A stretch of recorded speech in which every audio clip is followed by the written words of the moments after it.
We're ready for the start. They're off.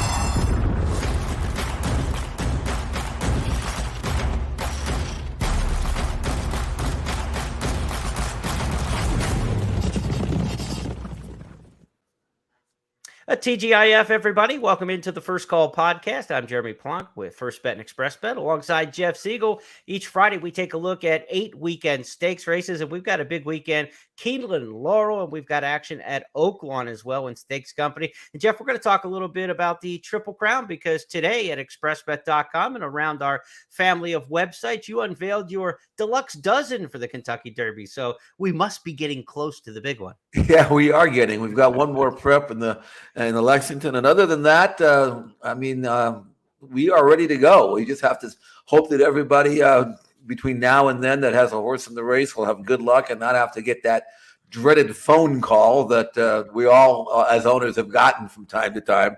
But right now, everything looks good. It's a very competitive Derby. There are going to be a lot of opinions out there and a lot of price chances. A very intriguing and interesting Kentucky Derby coming up, and we'll be on top of it between now and the first Saturday in May.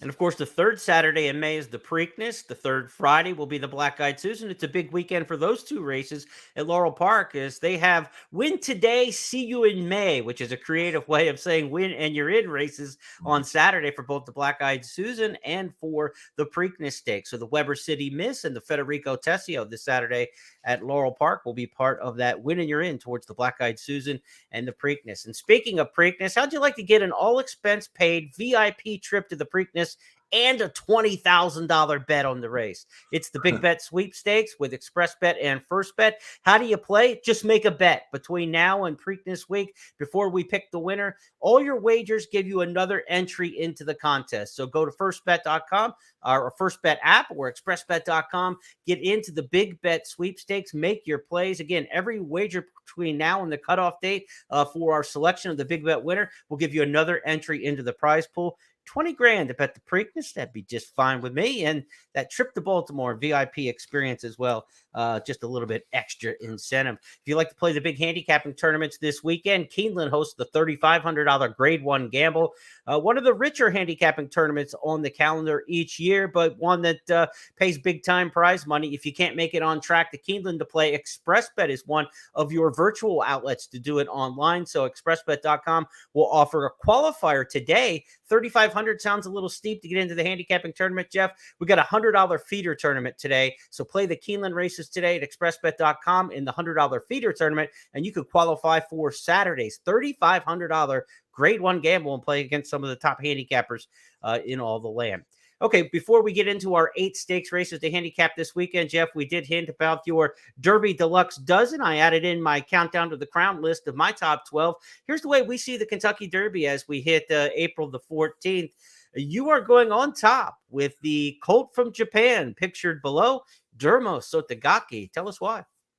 Well, I think he has the best recent prep race. I've tried to evaluate him based on his race in Dubai, and I don't think there has been a race run by any horse on that list that was as good as that. Mm-hmm. The way the Japanese horses are running, I'm reluctantly going to accept the form from here on in. Yeah. They've beaten me too many times. I've watched them run, but the most important thing is, I think, from his standpoint, for me anyway, is that while he did establish the pace and make the running in Dubai, and sometimes that can give you a false sense of talent. A lot of horses get loose in the lead and look a lot better than they really are. But I've seen video of him winning from off the pace too in Japan. So I don't think he's necessarily a need to lead type. And yet, the way this race projects, the pace does not look like it's going to be very fast at all. And I'm sure because they were so committed to going to the front last time, I think they'll probably try the same kind of strategy. You've got horses below him on my list, Forte, who's your number one pick, and Practical Move, and Angel of Empire, who we're kind of in agreement right there. Yeah. They have tactical speed, so they're not going to let Dermo Sotogake get loose. But based on what I saw, I think he's going to be tough to catch. Now, we'll watch him train. He's already at Churchill, so we can watch him train and kind of get an idea as to how he's doing. But if your top 5 and my top 5, are pretty darn close, you know. Yeah. And I really think that you know, any one of those five who win it, I mean, five or six, that I wouldn't be surprised at all. It's a great derby and a great gambling derby as well so far, leading up as of right now. And the rankings for me, look, it's part ability to win the Derby, part resume. Forte, a four-time Grade 1 winner. I'm going to keep him number one for now. But when the tote opens up, that gambling option changes, right? Forte at 3-1 may not be as attractive as Dermo Sotogake at, say, 8-1, or Practical Move, or Tap It Trice, or Angel of Empire, depending on what those prices may be, as we get a little more sense after the post draw, how the horses are working. I would say right now the chances of me picking Forte on top as my winner and making a win bet on him in the Kentucky Derby is probably less than 25%. There's a very reasonable chance that I'm going to figure another horse is close enough to him at a much more attractive price to end up being the pick to win the Kentucky Derby and the bet to win the Kentucky Derby. But the way they rank right now, also, I don't include horses in my list right now that aren't in the top 20. So Skinner, Mandarin Hero, two horses that you have out of the Santa Anita Derby in your top 9 would also be in my top 9 if they get into the race. I do agree with you on that. I thought the quality of that race was good. And I think if you got Practical Move at 5, you can't have Skinner and Mandarin Hero too far behind the way that the Santa Anita Derby turned out. So I would certainly move those horses into my top 8 or 9 as well. And I wonder, Jeff, the result that we saw in the Santa Anita Derby with Mandarin Hero running that well, did it do the same to you, in your opinion, of Dermo Sotogake as it did to me? That if a horse on the B level in Japan running on the minor circuit, not on the JRA circuit, was able to go to a nose decision practically in the Santa Anita Derby, and you just know that Dermo Sotogake has been running at its higher quality in Japan, to me, that bolstered his form. I know it's not apples to apples, it's yen to yen, or however you want to say it with these Japanese runners. To me, that did bolster the form for Dermo Sotogake, and that does make him even more of a top contender to me, the way the other horse, Mandarin Hero, ran. Yeah, it absolutely affected how I evaluate these horses. I actually thought there was a much, much better chance for that Japanese horse, Mandarin Hero, in the Santa Anita Derby to run last than he was to have won. And when he ran as well as he did, that was my first impression. And I'm saying, okay, you've convinced me. All right, okay, these horses are good. The other thing about Dermo Sotogake is when he won in Dubai, not only did he win fast, second fastest race, a UAE Derby in history behind Mendelssohn at that distance, but there was a couple of horses in that race that there were 2 or 3 that I thought were pretty good, including Worcester, who was racing out here at Santa Anita for Bob Baffert and had run very well in Stakes Company. I mean, he got destroyed in that race. He got beat 100 miles, it seems like. Doug O'Neill had a couple of horses that weren't bad. They ran like last. Yeah. So, excuse me. So, I mean, even that horse from England that I can't even remember his name, that a horse that I liked, but he got bad as well. So I think not only did it pass the test, but I mean, he beat horses that I can relate to. So anyway, we'll see. To me, these horses are in various stages of development. They could step forward big time. They can go backwards, you know. Yeah. And we want to watch those workouts and try to catch, read the reports and try to learn what we can learn between now and then to see if maybe we need to adjust those rankings, as you mentioned. I would not be surprised at all if we both end up on Dermo Sotogake by the end. I'm very bullish on him as well. I thought he looked like Barbaro in winning in the UAE. Visually, I kind of did a little video superimposed over the two and watched him come down the lane. And that's because it immediately just struck me the way he was moving. Like, boy, he looks like Barbaro. And then I laid the video over top of each other, and I was like, you know what? It's not too bad of a comparison. And if he runs like Barbaro in the Derby, 6 lengths to the good, as he did back in 2006, he'll stamp his name on the side of Churchill Downs for all time. Okay, let's get handicapping on this weekend's card, April 14th here today, as we look ahead to races for the 15th and 16th. We've got 8 races for you on the schedule this week. 2 from Laurel on what is their win and your in day for the Preakness and the Black Eyed Susan. We'll look at the Heavenly Cost Stakes and the Federico Tessio, that Preakness qualifier. We'll go to Oaklawn Park for the Count Fleet Sprint and the Apple Blossom, which is a 4-horse field, but a showdown indeed in the Apple Blossom. To Keeneland for all 3 of their Saturday stakes, the Giants Causeway, the Lexington, the Jenny Wiley. They'll go in succession on the Saturday card at Keeneland, part of a late pick 5. I've got my pick 5 ticket up at expressbet.com and at news.first.com if you want to look at the pick 5 on Saturday at Keeneland. And then on Sunday, we'll look at Keeneland's Beaumont Stakes, where there's a star back in action there. And this race is once in a while produce a horse towards the Kentucky Oaks. It wheels back on short rest. We'll see what may come out of the Beaumont Stakes on Sunday. All right, Jeff, let's go to Laurel Park and take our first look at Stakes Company there. It's the Heavenly Cause Stakes. It's a mile race. This is for the fillies and mares, 3 and up. So you got the Distaffers, and at Laurel Park, the 1-turn mile race has that long stretch run. Who survives to the second wire? Well, this is an interesting race. If you look at number 9 on the program, Beth's Dream, and just draw a line through her 2-turn races, just look at her 1-turn races.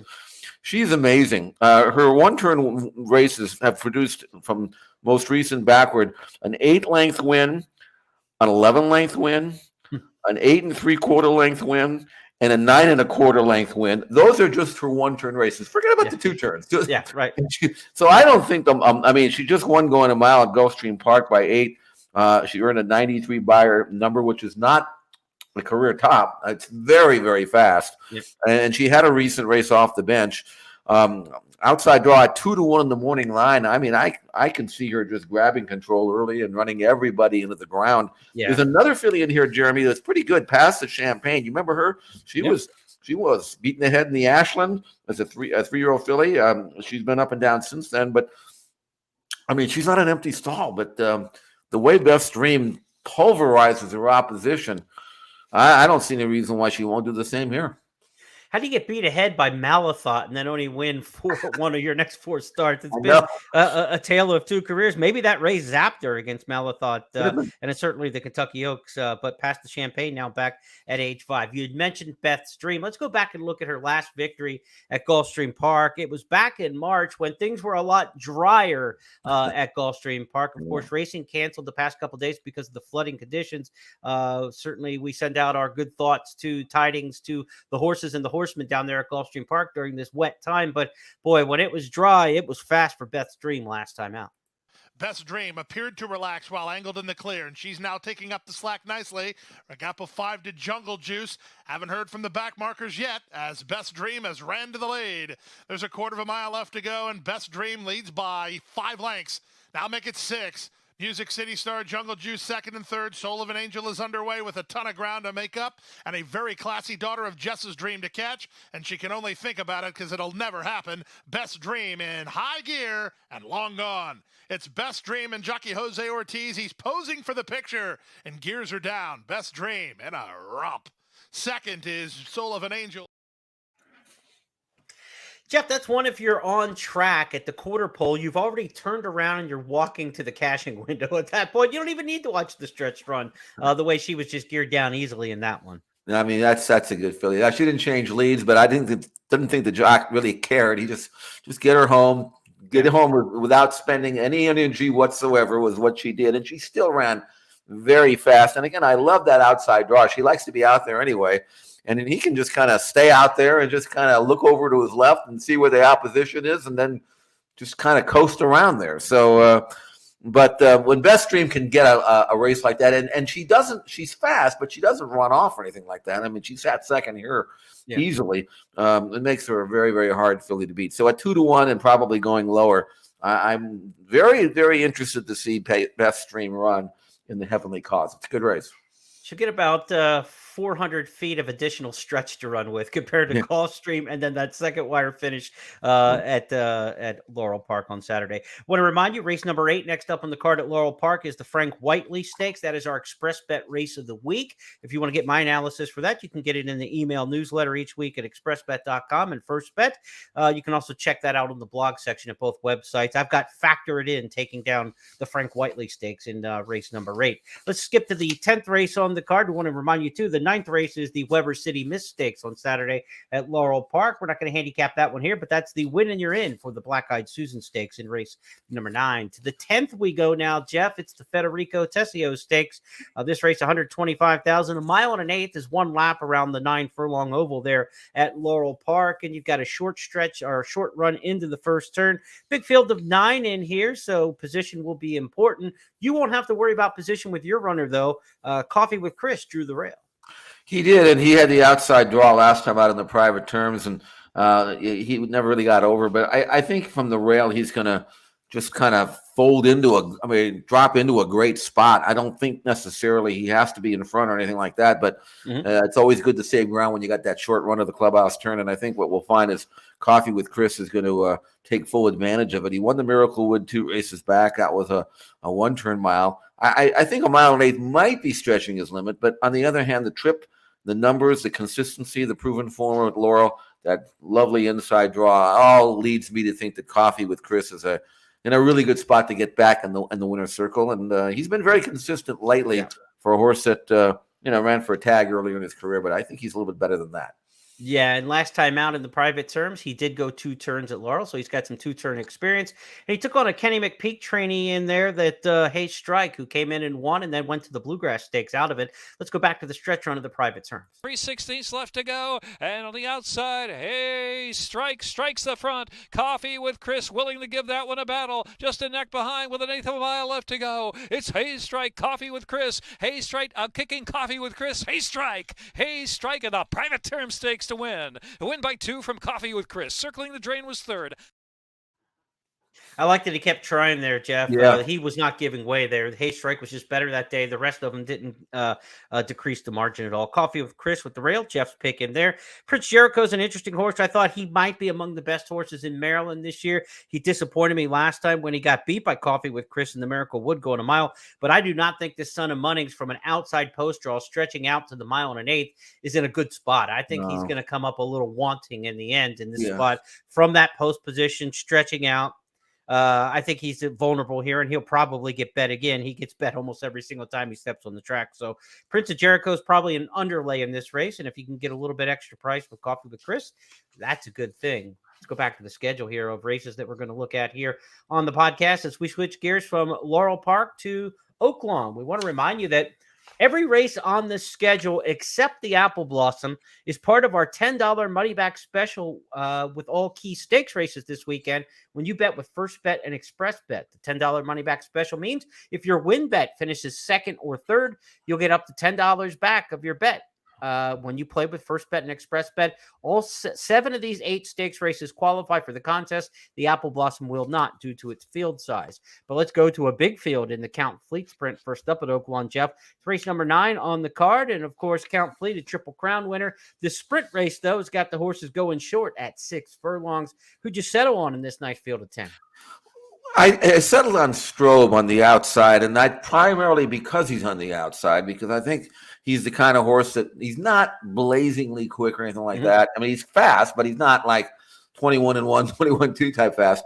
Right. And if he were drawn inside and had the speed drawn outside of him and they kind of folded over in front of him, and then he starts taking dirt, then he's in trouble. But from the outside, he's got an opportunity to break running, sit out there, let the speed go, and there's plenty of it here. I mean, there's enough that he can kind of use that as a target and then make his move when he wants to move. I think he's going to get a great trip, and I think the outside draw here is much like the last race when I liked that horse because he had the inside draw. Now we got the outside go with Strobe, and I think he's got a chance to build on his recent form. He's got triple-digit buyer numbers in his last 2 starts. So he's fast enough to win on pure numbers. And then when you add that to the projected trip that he's going to get, I think he should have no issues here and no excuses. It hasn't been out since late January, but I don't think that's going to be an issue. We know he can run well fresh. And here's his win last time out, Jeremy. And again, a fast race and a good race. And he's doing it under mild urging only. And decent, not great, but decent horses behind him. And I like the way he lengthens out in the late stages. So for me, it's 7-2 on the morning line, which is not bad when you're talking about a horse of this quality. It's only been beaten once. I think Strobe's a gamble here for me. It's amazing that on Kentucky Derby Day last year in the final race that he ran off the screen and everybody's like, wow, this Strobe looks like a future star. But this is his first stakes bid. He's not been in a stakes race in those 11 months since that smashing debut. The hurry to put horses who are flashy debut winners right against the best is a real thing, but they've been patient with this horse. He's had a few stops and goes here and there. Of course, after the Derby, he didn't get back to the races till October, but they've taken their time with him this winter. They kind of wait now. Oaklawn's kind of sorted out a little bit. Some of the big horses have left. They came to the Commonwealth, maybe at Keeneland already. There's the Carter in New York. There was a chance for some good horses in the South to kind of head other places. So they've been very judicious with him, and I think they found a good spot in here. Strobe will be awfully tough. I'm a big fan of Teano Twist. I have been since he's a 2-year-old. This Right. 4-year-old comes off a win in the Whitmore last time. This is a tougher field than the Whitmore, though. So I think Teano Twist might be an underlay price in here. He was 9-5 when he won the stakes race last time, coming from off the pace. If you're going to beat Strobe, you better go after him, and I don't know if anybody in this race can really, really run with him early. There is some other speed, Cogburn, Pirate Rick, but I just think he's classy and fast, and I think that's a dangerous combination. Teano Twist will be running on him at the end, but I'm with you. I think Strobe, they finally get around to a stakes race, and I think it's time for him to shine. Now, as far as the Apple Blossom Stakes goes on Saturday at Oaklawn, we've been anticipating this race since the Azeri Stakes when it was a great comeback win for Secret Oath. We thought it would be a bigger and deeper field, but only Clairiere really comes back hot and sultry, the 4th place finisher. But there's no shippers. Nobody really wants to come on and take on this group. And I don't know, was it this performance last time out by Secret Oath that scared everybody away? Let's go back and take a look. They come to the final quarter mile in the Azeri, hot and sultry, up to Lovely Ride. Lovely Ride inside, hot and sultry to the outside. And then on the extreme outside, Secret Oath has a clear path, and she is coming on. Clairiere is in behind horses. Secret Oath coming at hot and sultry. Interstate Daydream on the inside, now 3rd. Secret Oath is making a winning return to the races in 2023. Draws off impressively with the Azeri. Clairiere up on the outside, and Interstate Daydream were tight for 2nd. Jeff, for $1 million, you expect more than 4 horses, but we have 2 serious headliners in here, and this is a major race. The Apple Blossom for decades has been one of the most important races on the entire calendar in the Distaff division. So much so that Tyler Gaffleone and Joel Rosario are here riding for $1 million, and they're not at Keeneland on Saturday, where they would have been loaded up with mounts on a multiple stakes program. This race is still very important to win. It just doesn't have the depth this year, but we do have the head-to-head matchup, Secret Oath and Clairiere. I thought the race we just saw in the Azeri was the best race Secret Oath has ever run in her life, and she's run some good ones. Yeah. But when she was a 3-year-old, she's won 4 out of 5 at Oaklawn, which is important. She loves the track. She earned a 97 buyer number in that last race, equaling her career top. And she got the proper ride. We beat this into the ground the way that she needs to be ridden.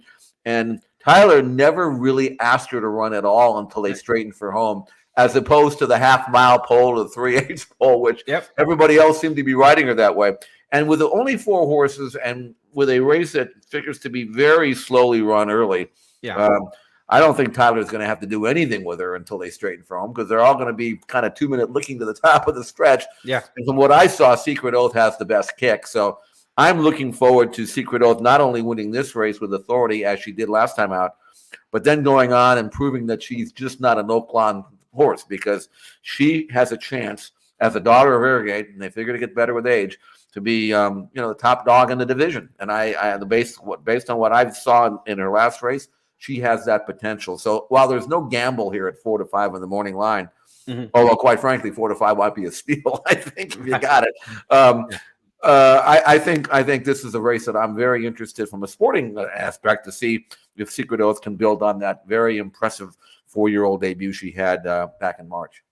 Yeah, and this race is probably going to look a lot like a team workout in the morning, because hot and sultry is the only speed in a 4-horse field. The filler in the race is number 3, I Feel the Need, a starter allowance horse who drops 15, 20 lengths out of it, typically. So Secret Oath and Clairiere as 2 closers, they're just going to be like probably next to each other the whole way, sitting 3, 4, 5 lengths behind hot and sultry, like a target would be in a morning workout. And then hot and sultry is going to get swallowed up by these 2 near the top of the stretch, and then it's race on, work on, if you will, to the finish and see who finishes up best.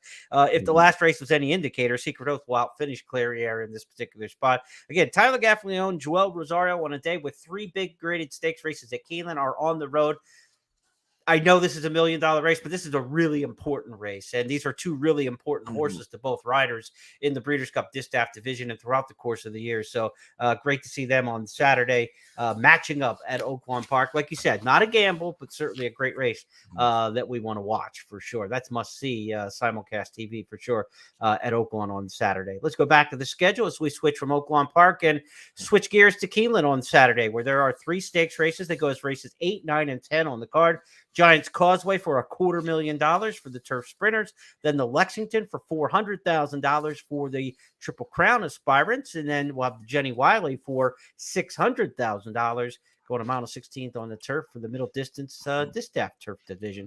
Okay, Jeff, let's go to the Giants Causeway as we hit Turf Sprint Stakes Company here. And Wesley Ward dominates the turf sprints at Keeneland. He's won 2-3 times as many as the next closest trainer.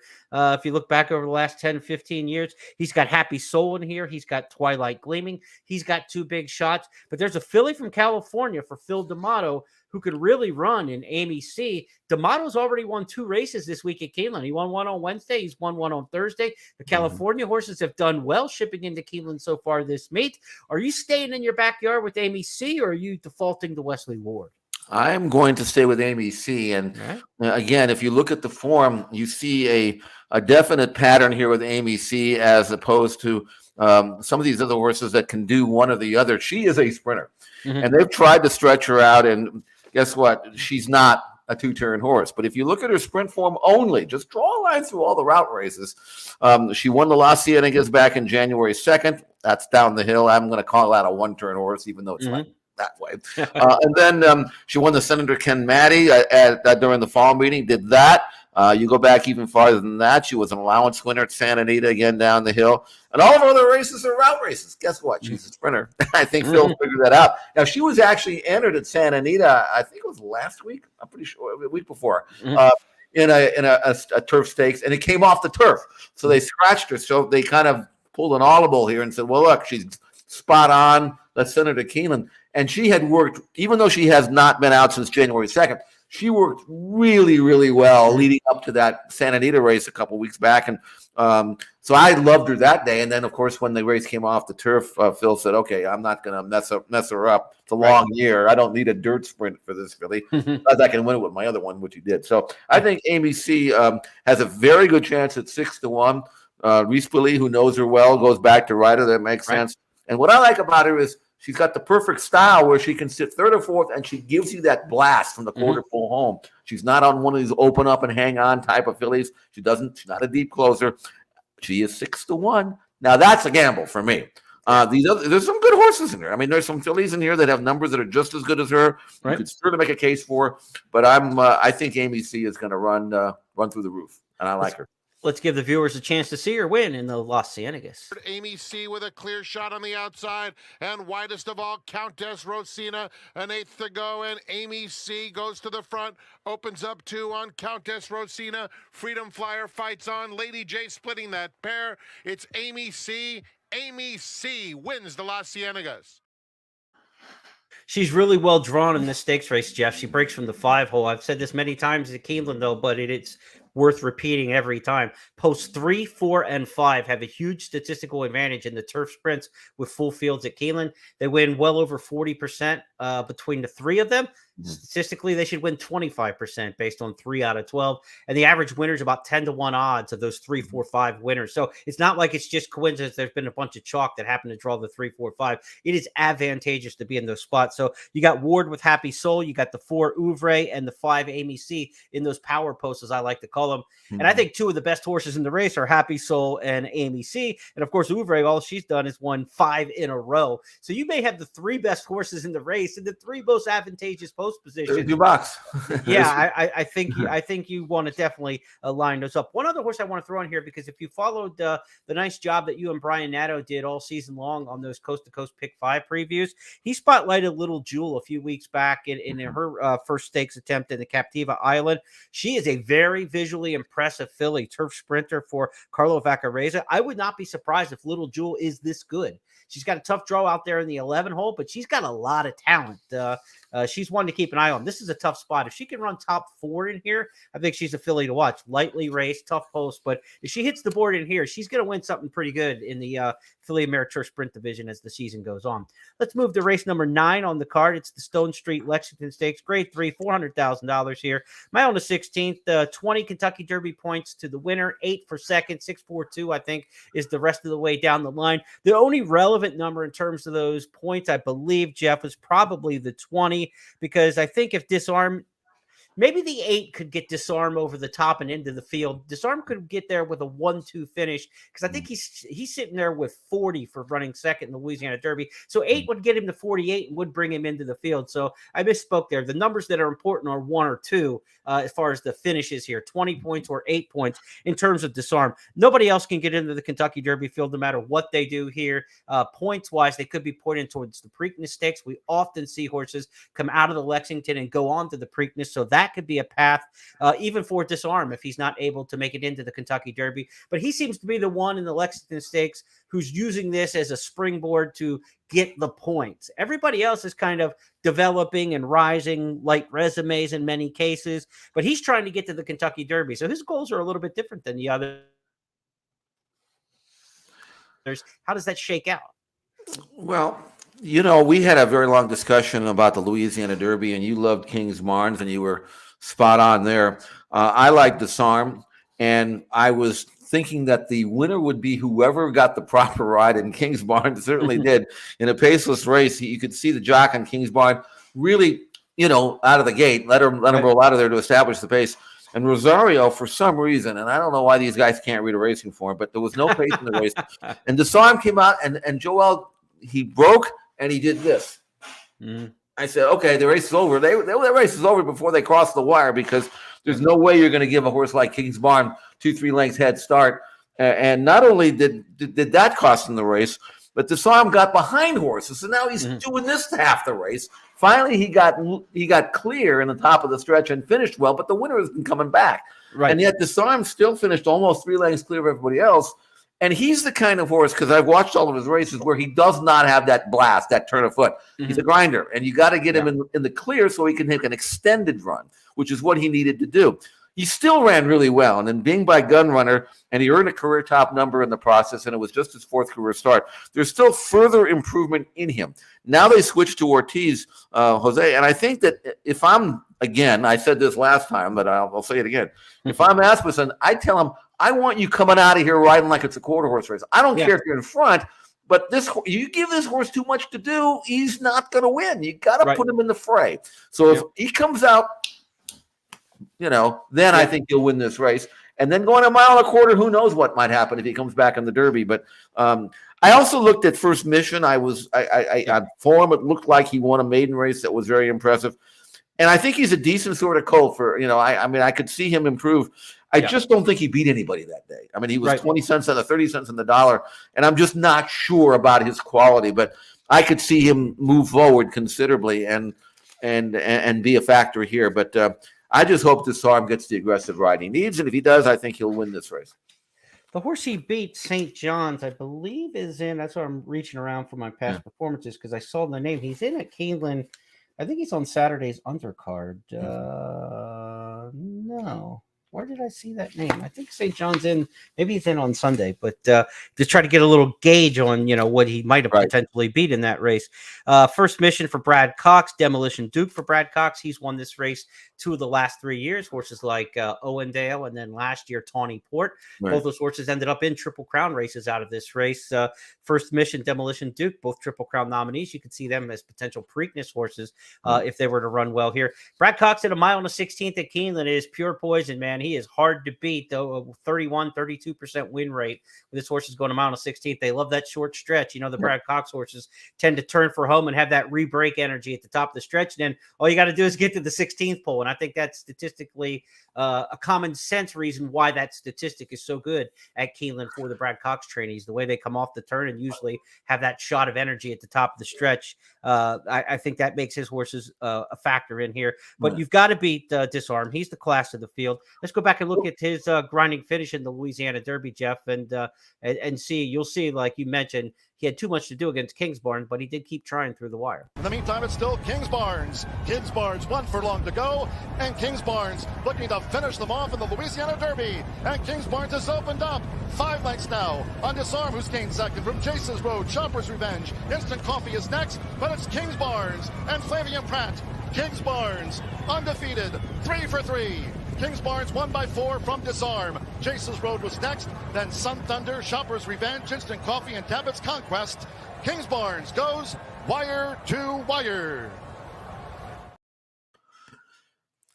Jeff, you don't want to see that same result this time, but it would actually be effective for him in the grand scheme of things. It would get him the 8 points, get up to 48, and it wouldn't bottom him out 3 weeks before the Kentucky Derby.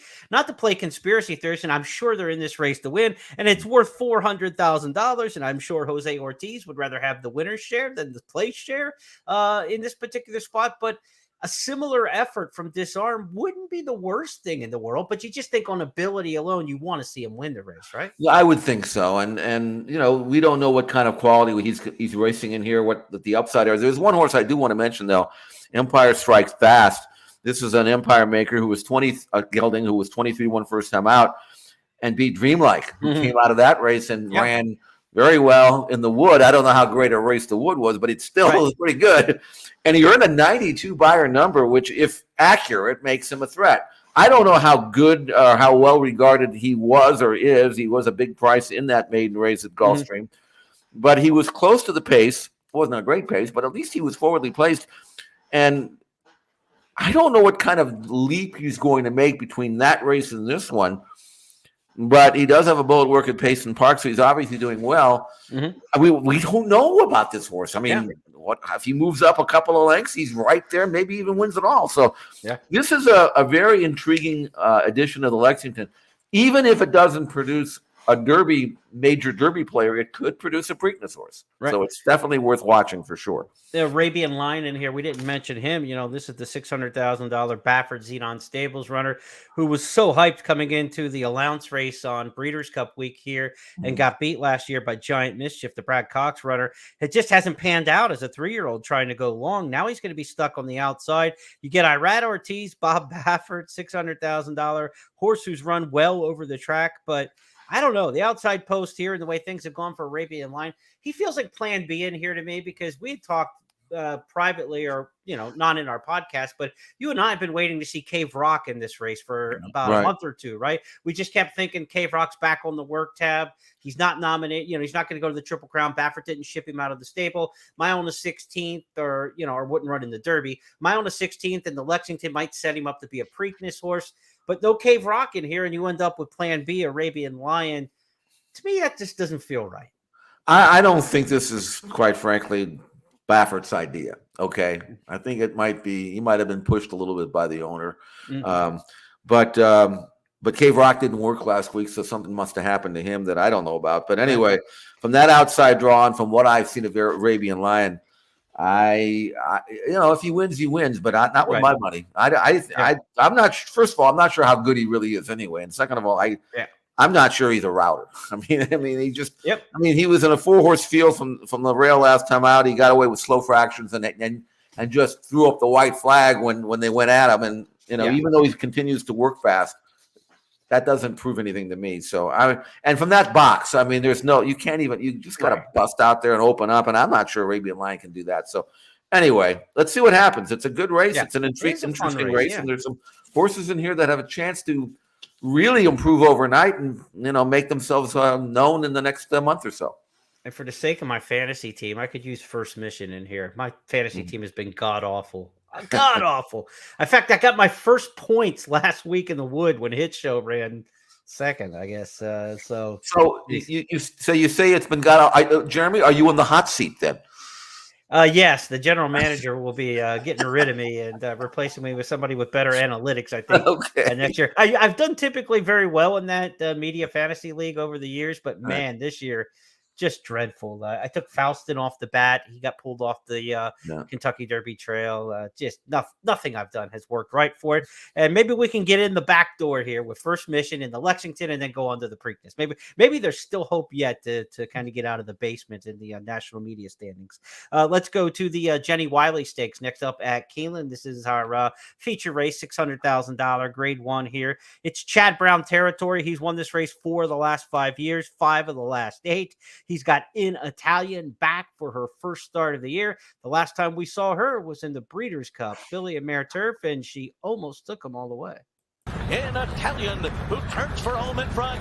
In the center of the course, it's In Italian in front. Drifting to the inside. On the rail is Lady Spitespear. Here comes Tuesday. She's closing the gap, trying to come and get In Italian in the final furlong. In Italian in front. Tuesday on the outside. Comes at her. In Italian. Tuesday. It's Tuesday on Breeders' Cup Saturday. She won the filly and mare turf over In Italian. Lady Spitespear was third. Then Nashua. The final time is a new record for the Breeders' Cup at Keeneland, 151.88. Oh, that was a tough beat, Jeff Siegel. 46-1, 110. You do all the work. You're stretching out from the First Lady at a mile to a mile and 3/16 in the Breeders' Cup, and then you get run down by a Euro who just turned on the afterburners because nobody else was making up any ground on In Italian. Can anybody beat her in here? This is a quality field, but boy, it just feels like Speed does well in this race. She loves the course. Chad owns the Jenny Wiley. This just feels like a wire-to-wire job in her first start of the year. And she's run well fresh in the past, one-off layoff, so I don't think that's going to bother her. Haven't seen any of her works, but they've been steady and healthy. And again, from an inside draw, that's the likely controlling speed. Although Queen Goddess likes to go to the front, but she's not going to be in front of In Italian here, I don't think, if In Italian wants it. But Queen Goddess will draft over and sit second. And she's really gotten good at age 5. She's 5 years of age. She's only run 11 times, so there's still more to give. Numbers-wise, she's not quite as fast yet as in Italian. So if In Italian shows up with her A game, I don't think Queen Goddess can beat her, but I think she'll run well. And then you got With the Moonlight, who won in Dubai in her most recent start. In fact, her last 2. I went back and watched her win in Dubai last time out in the Balanchine, and she won easily, but I don't think she beat anything that's as good as In Italian, maybe not even as good as Queen Goddess. So I think she's probably very close to being the same racing filly she was as a 3-year-old, which was very, very good, but not quite in Italian's level. So, yes, it's 7-5 in the morning line, not a great gamble, but I expect In Italian to come back at least as good as she was last year. We got a Breeders' Cup champion in the race. Pizza Bianca 2 years ago won the Breeders' Cup Juvenile Fillies Turf. That will be the 5th Breeders' Cup champion to run at Keeneland this meet. They've only run 2 days opening week, and this will be the 6th day of the meet, and there'll be 5 Breeders' Cup champions who have appeared. Modern Games running today will be the 4th, and then the 5th will be Pizza Bianca on Saturday. Yeah, it looks to me like In Italian, Queen Goddess. To me, it's those two. Speak of the Devils, the other Chad. We've seen this happen before. And if you're going to beat In Italian, it's going to be from somebody from off the pace, probably, right? Because she's so good on the front end. If she gets worn out, probably the horse who wears her out's not going to live to tell about it either. Right. So it would be somebody from off the pace. You could see, speak of the Devil, and Pratt getting that last move. She disappointed in the Honey Fox last time, and she got enough pace in there, 10-4 for the 6 furlong split. She just didn't fire as the 8-5 favorite that day. She's got to run better, but if she goes back to her Distaff Turf Mile win on Oaks Day last year, she could be a contender in here from off the pace. But again, it should be In Italian to me on a wire-to-wire send trip here, and they've got to beat her to win it in the Jenny Wiley on Saturday. She'll be a single for me in the pick 4s and pick 5s late in the day. Sunday's race that we want to spotlight for you is the Beaumont Stakes at Keeneland, about 7 furlongs on the Beard course, about a quarter of a furlong longer, 60-some feet that we're looking at longer than the 7 furlong distance, and that shouldn't be any problem for a filly who's run really well here in the past, Key of Life, and she looked awesome last time out in her return at Oaklawn Park when she won the Purple Martin. Key of Life maintains the advantage and has it by about 2 lengths. And then comes Socially Selective, the whip out on her in the yellow cap. Classy Bridget to the inside is next, and then comes Topsy. Key of Life is very, very strong here as they come to the final 16th, and Key of Life Ultra impressive in the Purple Mountain. Socially selective in her comeback, 3.5 back in second. Classy Bridget was third and Topsy fourth. If you thought she looked good in that one, you should have saw her last fall at Keeneland, Jeff. She was awesome. I thought she was the best 2-year-old at Keeneland last year, male or female, outside of Forte. Of course, Forte won the 2 big races, the grade ones, the Breeders' Futurity and then the Breeders' Cup Juvenile. But Key of Life was super impressive over this track in an allowance win in the Myrtlewood Stakes. She's back on friendly confines at Keeneland. I think she'll just whistle in this race on Sunday. She really should. The only concern is that her a defeat 2 races back at Oaklawn in the mud, which apparently she didn't really care for, and it's supposed to rain from last night. That's right. Checked on Sunday, so that's the only worry. But I love her outside draw. She's got that great stalk, pounce, and go style. That if there's something inside of her who wants to bust out there and make the running, and there should be a little bit of pace in here. Pratt's got the option to just use that leader or those 2 leaders, whoever they may be, just as prompters, and then go and push the button whenever he feels like it's time to do so. So that's the advantage having the outside post gives you. And Key of Life should be able to control this race without having to be used. Just a matter of whether she handles the mud or not. And it might not have even been the mud when she got beat at Oaklawn. Maybe she was not quite cranked up. It could have been a couple of things, but I expect her to come back and win. And as you pointed out, not just 1 race, but 2 races last year at Keeneland. She just blew them out of the water. And I'm a big horse for course proponent, and Key of Life is so far so good at Keeneland. Especially at Keeneland. I mean, I don't know that there's more horse for course track anywhere when it comes to the main track. You just look at the running lines. We've seen it already this meet several times. Horses where you go, man, their recent form isn't that good. And then you look back and they won a race last fall at Keeneland by like 4. And all of a sudden they're just right back at it. They're right back to that Keeneland form, even though their last 4 races over the winter look like absolutely nothing. It happens time and time again. It just goes to show that affinity for that footing at Keeneland and the surroundings, and God's race course, if you will. They get that air, they get that bluegrass to gnaw on, whatever it is. Some horses really wake up at Keeneland, and certainly we expect that on Sunday from Key of Life. That's going to wrap up our podcast for today and our handicapping. We want to remind you on Friday here as we go live on the show, we've got a $100 qualifying tournament, feeder tournament today for the Grade 1 Gamble, Saturday's $3,500 tournament at Keeneland. So get in and get after it. You can make some big time cash if you can get into that tournament, save yourself $3,500 and, go get after the money on Saturday in the Grade 1 Gamble. $10 money back specials on all the stakes races we showed you on the card today, except the Apple Blossom Stakes due to the field of 4. That means if your win bets finish second or third, you get up to $10 of your money back in the wagering. So a lot going on. And get out to Maryland if you're in the Delmarva area. If you can get to Laurel on Saturday, should be a great day of racing with those 2 big qualifiers for the Weber City Miss leading into the Black-Eyed Susan, and then, of course, the Federico Tessio leading into the Preakness Stakes. Jeff, that's going to wrap it up. Good luck to you on Saturday. Final thought? Yeah, I got the 4 best plays that I'll be uploading for Saturday on National Best Plays. Got some horses around the country that I like, and so I'll have that for ExpressBet, on ExpressBet, also on our XPTV website as well. So free of, as always, no racing at Santa Anita. So I figured I'd look around and maybe find some plays. And I think I've got 4 anyway that I like. So check that out at ExpressBet for Saturday. And then some of these stakes races might offer some good gambling as well. Siegel goes shopping. That's the theme this weekend as you look around the country for some good plays. Check those out, folks, at ExpressBet and at FirstBet.